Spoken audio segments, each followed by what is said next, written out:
ನಾನು ಕೊಡೋ ಗೌರವ ಸರ್. ನವೆಂಬರ್ ನಲ್ಲಿ ಕ್ರಾಂತಿ ಆದ್ರೆ ತಮಗೆ ಸಚಿವ ಸ್ಥಾನ ಬೇಕು ಅಂತ ಅಭಿಮಾನಿಗಳು ಕಾರ್ಯಕರ್ತರು ಮನವಿ ಇದೆ. ನಾನು ಸನ್ಯಾಸಿ ಅಲ್ಲ, ನನಗೆ ಆಸೆ ಇದೆ. ನಾನು ಬಲಿಜ ಸಮುದಾಯದಲ್ಲಿ ಒಬ್ಬನೇ ಇರೋದ್ರಿಂದ ನನಗೆ ಸಿಗುತ್ತೆ ಅನ್ನೋ ನಂಬಿಕೆ ಇದೆ. ಸಿಗದೇ ಇದ್ರೂ ನನಗೆ ಬೇಜಾರಿಲ್ಲ. ಕೇಳಿದೀವಿ, ನಮ್ಮ ಧರ್ಮ. ನನ್ನ ಉಸ್ತುವಾರಿ ಸಚಿವರು ಒಳ್ಳೆ ಕೆಲಸ ಮಾಡ್ತಿದ್ದಾರೆ, ಅವ್ರು ಕೊಟ್ಟರು ಸಂತೋಷ, ಕಂಟಿನ್ಯೂ ಮಾಡಿದ್ರು. ಸುಬ್ಬಾರೆಡ್ಡಿ ಸಾಹೇಬ್ರು ಕೊಟ್ಟರು ಸಂತೋಷ, ಇಲ್ಲ ನಮ್ಮ ಸೀತಣ್ಣ ಸರ್ ಕೊಟ್ಟರು ಸಂತೋಷ. ಮಿನಿಸ್ಟರ್ ಅವರೇ ಕಂಟಿನ್ಯೂ ಆದರೆ ನಾನು ಸುಬ್ಬಾರೆಡ್ಡಿ ಸಾಹೇಬ್ರು ಸಹಕರಿಸ್ತೀವಿ. ಸುಬ್ಬಾರೆಡ್ಡಿ ಸಾಹೇಬ್ರಿಗೆ ಸಿಕ್ಕಿದ್ರೆ ನಾನು ಮಿನಿಸ್ಟರ್ ಸಹಕರಿಸ್ತೀವಿ. ನನಗೆ ಸಿಕ್ಕಿದ್ರೆ ಅವರಿಬ್ರು ಸಹಕರಿಸ್ತಾರೆ, ಇಲ್ಲ ಸೀತಣ್ಣಗೆ ಸಿಕ್ಕಿದ್ರೆ ಅನ್ಕಂಡೀಷನಲಿ ಸಹಕರಿಸ್ತೀನಿ. ಯಾಕೆಂದರೆ ಸೀತಣ್ಣವರು MS ರಾವ್ ಅವರ ಕುಟುಂಬದ ಬಗ್ಗೆ ನನಗೆ ಅಪಾರವಾದ ಗೌರವ ಇದೆ. ಸೀತಣ್ಣವರು ಎಲಿಜಿಬಲ್ ಇದ್ದಾರೆ, ಅವ್ರಿಗೂ ಸಿಗಲಿ ಸಂತೋಷ. ನನಗೆ ಸಿಕ್ಕಿದ್ರು ಅವ್ರು ಆಶೀರ್ವಾದ ಮಾಡ್ತಾರೆ ಅಂತ ನನಗೆ ನಂಬಿಕೆ ಇದೆ. ಸರ್, ಇವತ್ತು ರಾಜ್ಯಾದ್ಯಂತ ತಮ್ಮ ಬೆಂಬಲಿಗರ ಅಭಿಮಾನಿಗಳಿಗೆ ಅಂತ ನನಗೆ ನಂಬಿಕೆ ಇದೆ.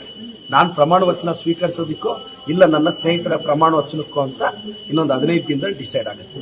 ಆದರೂ ದೈವಬಲ ನನ್ನ ಜೊತೆ ಇದೆ ಸರ್, ಒಳ್ಳೇದಾಗುತ್ತೆ ಅನ್ನೋ ನಂಬಿಕೆ ನನಗಿದೆ. ಸರ್, ನವೆಂಬರ್ ಅಲ್ಲಿ ಇದೇ ತಿಂಗಳಲ್ಲಿ CM ಬದಲಾವಣೆ ವಿಚಾರ ಪದೇ ತರ್ತಾ ಇರೋದು. ನಾನು CM ಬಗ್ಗೆ DCM ಬಗ್ಗೆ ಮಾತಾಡೋಷ್ಟು ಅರ್ಹತೆ ಯೋಗ್ಯತೆ ನನಗಿಲ್ಲ.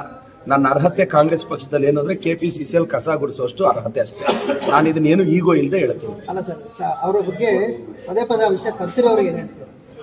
ಈ BJP ಅವರಿಗೆ ಅಶೋಕಣ್ಣ ಚೇರ್ ಮೇಲೆ ಸುನಿಲ್ ಅಣ್ಣ ಕಣ್ಣು ಹಾಕಿದ್ದಾರೆ, ಅವ್ರಿಗೆ ಅದು ಭಯ. ಇಲ್ಲಿ ವಿಜೇಂದ್ರ ಚೇರ್ ಮೇಲೆ ಸೋಮಣ್ಣ ಕಣ್ಣು ಹಾಕಿದ್ದಾರೆ, ಅದು ಅವ್ರಿಗೆ ಭಯ. ಆ ಚೇರ್ಗಳು ಉಳಿಸ್ಕೊಳ್ಳೋದಕ್ಕೆ ಟಾಪಿಕ್ ನಮ್ಮ ಕಡೆ ಡೈವರ್ಟ್ ಮಾಡ್ತಾ ಇದ್ದಾರೆ. ಮೊನ್ನೆ CT ರವಿ ಅಣ್ಣವ್ರು ನಿಮ್ಮ ವಾಹಿನಿಯಲ್ಲಿ ಒಂದು ಮಾತು ಹೇಳಿದ್ರು, ಪ್ರದೀಪ್ ಈಶ್ವರ್ ಅವರು ರ್ಯಾಂಕ್ ಎಷ್ಟು ಕಾಂಗ್ರೆಸ್ ಅಲ್ಲಿ ಅಂತ. ನಂದು ಫಸ್ಟ್ ರ್ಯಾಂಕ್ ಅಣ್ಣ, ನಂದು ಫಸ್ಟ್ ರ್ಯಾಂಕ್ ಕಾಂಗ್ರೆಸ್ ಅಲ್ಲಿ. ನಿಮ್ಮ ರ್ಯಾಂಕ್ ಎಷ್ಟು ಅಂತ BJPಲಿ ರವಿ ಅಣ್ಣನ್ಗೆ ಗೌರವದಿಂದ ಕೇಳಕ್ಕೆ ಇಷ್ಟಪಡ್ತೀನಿ. ನಾನು ಕೊಡೋ ಗೌರವ ಸರ್. ಸರ್, ನವೆಂಬರ್ ನಲ್ಲಿ ಕ್ರಾಂತಿ ಆದ್ರೆ ತಮಗೆ ಸಚಿವ ಸ್ಥಾನ ಬೇಕು ಅಂತ ಅಭಿಮಾನಿಗಳು ಕಾರ್ಯಕರ್ತರು ಮನವಿ ಇದೆ. ನಾನು ಸನ್ಯಾಸಿ ಅಲ್ಲ, ನನಗೆ ಆಸೆ ಇದೆ. ನಾನು ಬಲಿಜ ಸಮುದಾಯದಲ್ಲಿ ಒಬ್ಬನೇ ಇರೋದ್ರಿಂದ ನನಗೆ ಸಿಗುತ್ತೆ ಅನ್ನೋ ನಂಬಿಕೆ ಇದೆ. ಸಿಗದೇ ಇದ್ರೂ ನನಗೆ ಬೇಜಾರಿಲ್ಲ. ಕೇಳಿದೀವಿ, ನಮ್ಮ ಧರ್ಮ. ನನ್ನ ಉಸ್ತುವಾರಿ ಸಚಿವರು ಒಳ್ಳೆ ಕೆಲಸ ಮಾಡ್ತಿದ್ದಾರೆ, ಅವ್ರು ಕೊಟ್ಟರು ಸಂತೋಷ, ಕಂಟಿನ್ಯೂ ಮಾಡಿದ್ರು. ಸುಬ್ಬಾರೆಡ್ಡಿ ಸಾಹೇಬ್ರು ಕೊಟ್ಟರು ಸಂತೋಷ, ಇಲ್ಲ ನಮ್ಮ ಸೀತಣ್ಣ ಸರ್ ಕೊಟ್ಟರು ಸಂತೋಷ. ಮಿನಿಸ್ಟರ್ ಅವರೇ ಕಂಟಿನ್ಯೂ ಆದರೆ ನಾನು ಸುಬ್ಬಾರೆಡ್ಡಿ ಸಾಹೇಬ್ರು ಸಹಕರಿಸ್ತೀವಿ. ಸುಬ್ಬಾರೆಡ್ಡಿ ಸಾಹೇಬ್ರಿಗೆ ಸಿಕ್ಕಿದ್ರೆ ನಾನು ಮಿನಿಸ್ಟರ್ ಸಹಕರಿಸ್ತೀವಿ. ನನಗೆ ಸಿಕ್ಕಿದ್ರೆ ಅವರಿಬ್ರು ಸಹಕರಿಸ್ತಾರೆ, ಇಲ್ಲ ಸೀತಣ್ಣಗೆ ಸಿಕ್ಕಿದ್ರೆ ಅನ್ಕಂಡೀಷನಲಿ ಸಹಕರಿಸ್ತೀನಿ. ಯಾಕೆಂದರೆ ಸೀತಣ್ಣವರು MS ರಾವ್ ಅವರ ಕುಟುಂಬದ ಬಗ್ಗೆ ನನಗೆ ಅಪಾರವಾದ ಗೌರವ ಇದೆ. ಸೀತಣ್ಣವರು ಎಲಿಜಿಬಲ್ ಇದ್ದಾರೆ, ಅವ್ರಿಗೂ ಸಿಗಲಿ ಸಂತೋಷ.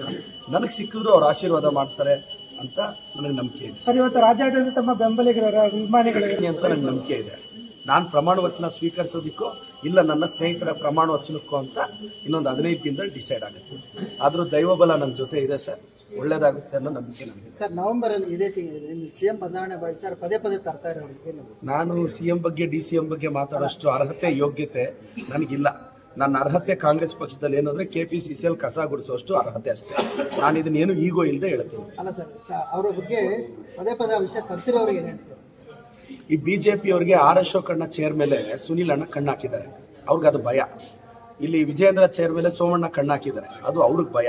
ಆ ಚೇರ್ಗಳು ಉಳಿಸ್ಕೊಳ್ಳೋದಕ್ಕೆ ಟಾಪಿಕ್ ನಮ್ಮ ಕಡೆ ಡೈವರ್ಟ್ ಮಾಡ್ತಾ ಇದ್ದಾರೆ. ಮೊನ್ನೆ CT ರವಿ ಅಣ್ಣವ್ರು ನಿಮ್ಮ ವಾಹಿನಿಯಲ್ಲಿ ಒಂದು ಮಾತು ಹೇಳಿದ್ರು, ಪ್ರದೀಪ್ ಈಶ್ವರ್ ಅವರು ರ್ಯಾಂಕ್ ಎಷ್ಟು ಕಾಂಗ್ರೆಸ್ ಅಲ್ಲಿ ಅಂತ. ನಂದು ಫಸ್ಟ್ ರ್ಯಾಂಕ್ ಅಣ್ಣ, ನಂದು ಫಸ್ಟ್ ರ್ಯಾಂಕ್ ಕಾಂಗ್ರೆಸ್ ಅಲ್ಲಿ. ನಿಮ್ಮ ರ್ಯಾಂಕ್ ಎಷ್ಟು ಅಂತ BJPಲಿ ರವಿ ಅಣ್ಣನ್ಗೆ ಗೌರವದಿಂದ ಕೇಳಕ್ಕೆ ಇಷ್ಟಪಡ್ತೀನಿ.